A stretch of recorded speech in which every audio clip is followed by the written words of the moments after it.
Женщина, мені бір ауыз сөйлетпесеңіз, не үшін әкелдіңіз? Сосын не анау лосьос жақсы көреді? Мен лосьос жақсы көрмеймін, палау жақсы көремін ғой.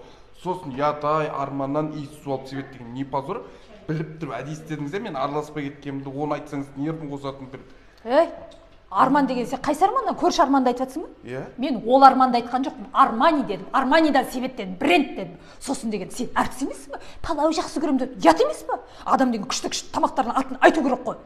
Қызықсың ба? Онда не енді? Базардан алдым, плов жақсы көремін, майға нан жағып жеймін деп айтса бір, айт бар. Асыра сілтеудің қажеті жоқ шығар енді. Керек кейде. Баршы, кетші бір мені. Позор қылмай.